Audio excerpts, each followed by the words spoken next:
Надо признать, что Владимир Путин нас разочаровал. Он будто смотрел наш вчерашний ролик. Во всяком случае, тезисы повторил слово в слово. Это не мы напали, это на нас напали. Запад пытался нас разорить, но потеряли мы всего 2% ВВП. Мы ни в чем не виноваты, мы были вынуждены, мы жертвы. Итак, налицо прежний нарратив, который в самой шизофреничной манере противоречит сам себе.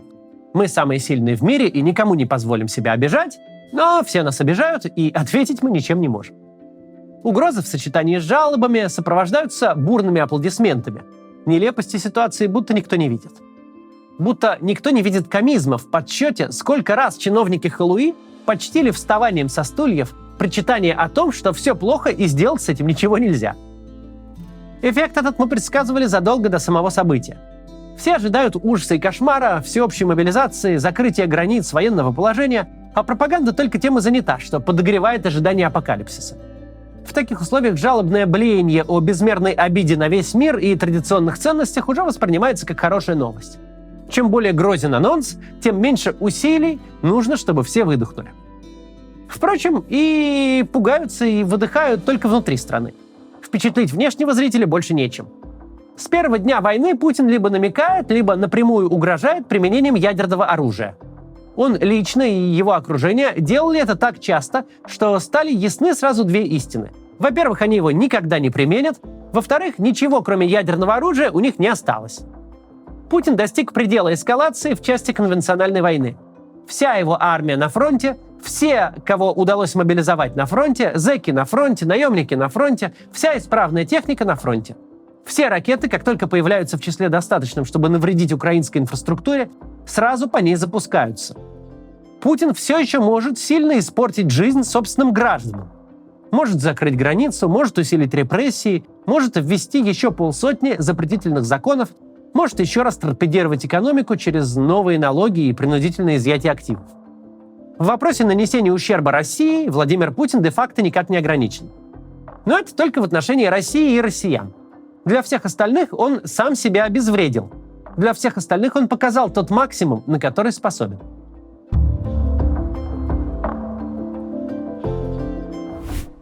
Россия, сказал Путин, приостанавливает договор о стратегических наступательных вооружениях. Но что такое договор СНВ? Это просто идея тратить поменьше денег. Две державы, способные уничтожить друг друга ядерным оружием, говорят: раз уж мы все равно можем устроить взаимное гарантированное уничтожение, то зачем нам столько ядерного оружия, сколько есть сейчас, и зачем нам тратить деньги на производство нового? Давайте договоримся не увеличивать запасы, чтобы черная дыра расходов на вооружение, которое так и так не будет применено, стала поменьше. Это только и исключительно ресурсный вопрос. Не хочешь соблюдать договор? Хочешь его приостановить? Хочешь гораздо больше денег вкладывать в стратегическое наступательное вооружение? Так и пожалуйста. Да здравствует новая гонка ядерных вооружений между странами, чья экономика отличается в 15 раз. Уже была одна страна с более слабой экономикой, которая играла с США в гонку вооружений, а потом так и развалилась. А ведь приостановка СНВ — это вообще единственное милитаристское решение Путина на этом послании. Не декларация, а именно решение. И даже оно имеет значение только внутри России. Теперь мы потратим еще намного больше денег на производство оружия, эффективность которого никто и никогда не проверит. Так вот, фоном к посланию Путина начался новый этап медийной войны за боеприпасы между Пригожиным и Министерством обороны. Пока Путин изображает единого и безальтернативного лидера, который противостоит всему Западу, две его армии публично мочат друг друга, а их начальники обзывают один одного лжецами и саботажниками. Две его армии обвиняют друг друга в прямой работе на врага. Режиссер фильма о нашем времени, несомненно, покажет эти кадры в стык. Аплодисменты чиновников в ответ на очередную декларацию о защите традиционных ценностей, о ликвидации бакалавриата в пользу специалитета и публичный клинч Пригожина с генералами. Это будет историческая правда. События действительно происходили в одно и то же время.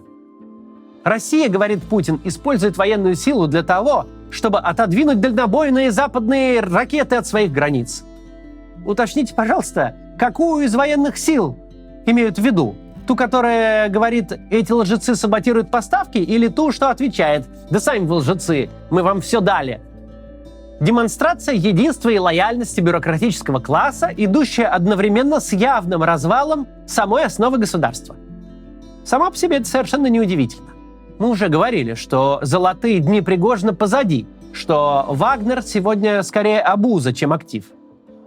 Но тот факт, что все это происходит в один день, по-своему занимателен. Вот твое единство, вот твоя сила, вот твое единоначалие. Твои армии сейчас между собой разобраться не могут, куда им тягаться с вооруженным противником. Так образ диктатора, у которого есть план и который точно знает, что делает, даже если остальные не догадываются, сменяется образом пожилого человека, который слабо представляет, как выглядит его армия. Армия, в представлении Путина, все еще способна решать большие задачи, отодвигать противника от своих границ. Она все еще значимая военная сила. Армия же, существующая в реальности, все больше занимается междуусобными разборками, причем происходит это у всех на виду. Поразительная же картина. Дискредитацией образа Путина сейчас заняты не всякие национал-предатели, которых тот вновь помянул, очевидно, имея в виду таких, как я. Но нет, сегодня совсем другие люди и организации дискредитируют вождя, выставляют его клоуном, который ничего не знает, ничего не понимает и произносит пафосные речи, направленные в пустоту. Те самые структуры, которые он выращивал, кормил деньгами и полномочиями. Армия и парамилитарное образование. Это они говорят: дедушка, подвинься, ты там с НАТО воюешь? Ну и ладушки, воюй себе потихоньку, пока мы тут решаем, кому достанутся снаряды. Не сарматы, не искандеры, не супероружие, способное в твоих мультиках уничтожить весь мир, а простые снаряды для простой ствольной артиллерии. И нужны они нам не для того, чтобы захватить Киев, а для того, чтобы у нас фронт снова не рассыпался. Есть что-то в этом соседстве возвышенного с приземленным, французского с нижегородским. Кто-то заочно грозит Байдену, делит зоны влияния, занимается геополитикой, борется с неонацистским киевским режимом и вообще живет в очень кинематографичном мире, в мире чистых абстракций. А кому-то в пушку засунуть нечего.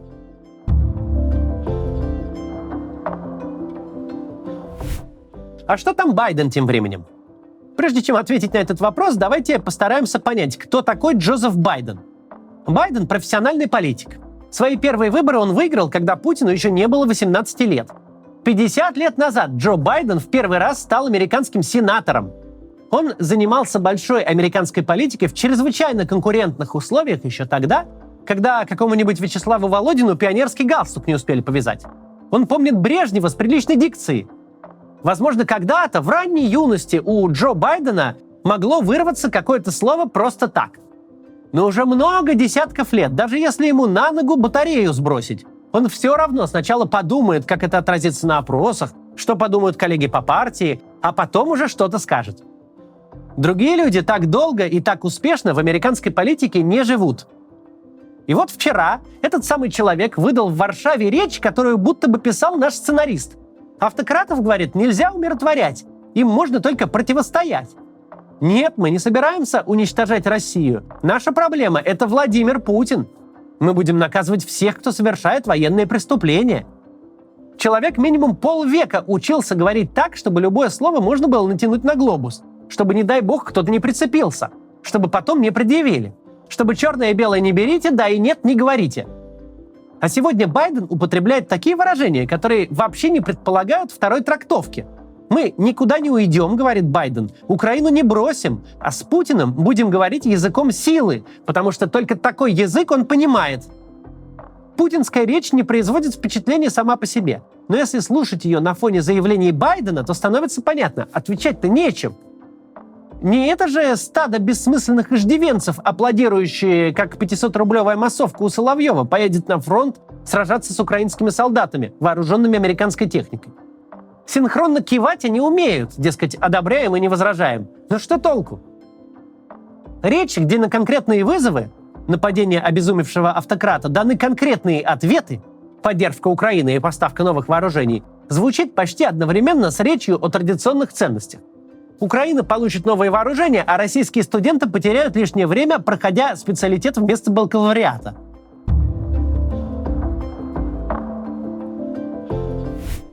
Это бы не производило такого гнетущего впечатления, если бы не все реноме и вся легитимность Путина не строилась на противопоставлении. Вот слабые западные демократические политики, а вот сильный конкретный лидер. Пока европейцы и американцы соревнуются в витиеватых политкорректных речах, пока выражают глубокую озабоченность и говорят так, чтобы ничего не сказать, российский лидер бьет кулаком по столу и говорит: «Будет так, как я сказал». И все вокруг ничего не могут поделать, потому что у них избиратели, общественное мнение, лоббистские группы, потому что они верхом сидят на пачке компромиссов. А Путину не нужно никаких компромиссов. Он тут царь-самодержец и делает, что хочет. И отчасти так оно и было. Западные лидеры объективно не могут себя вести, как Бог на душу положит. Они возглавляют сложные и устойчивые политические модели, где любое лишнее слово может стоить карьеры, любое высказывание имеет последствия. Конечно, в мирное время Путину было очень просто взаимодействовать с западными политиками. Он мог сказать что угодно, угрожать как угодно, врать о чем угодно, обещать что угодно. Его воспринимали всерьез, ему вынужденно верили и всякий раз обманывались. Потому что никто не хотел стать тем самым человеком, который допустил эскалацию, по вине которого случился конфликт. Но подобные правила работают только в мирное время, в ситуации, когда любые угрозы, в том числе заведомо пустые, имеют значение. Во время немирное все переворачивается. Демократические лидеры постепенно учатся в нем жить, постепенно меняют свою риторику и учатся принимать жесткие решения. Их политические модели до какого-то времени сопротивляются, но потом говорят: «Окей, война так война, теперь работаем на победу». И в этот же момент оказывается, что у автократа ничего нет за душой, помимо способности безответственно хлопать губами. Что за деструктивным режимом стоит столь же деструктивное государство, которое способно производить впечатление лишь в мирной обстановке, способно запугивать интеллигентов своими понтами, но в драке не способно ни на что. Год назад гопник визжал: «Держите меня, Стемера, всех уничтожу!» А сообществу развитых стран только и оставалось, что говорить ему приятные вещи, успокаивать и просить проспаться. Сегодня, когда с гопником стали говорить с позиции силы, ему ничего не остается, как максимально невнятно мямлить. Причем мямлить даже не в ответ оппонентам, а чтобы оправдаться перед собственными подельниками. Что мы вчера и услышали. До завтра.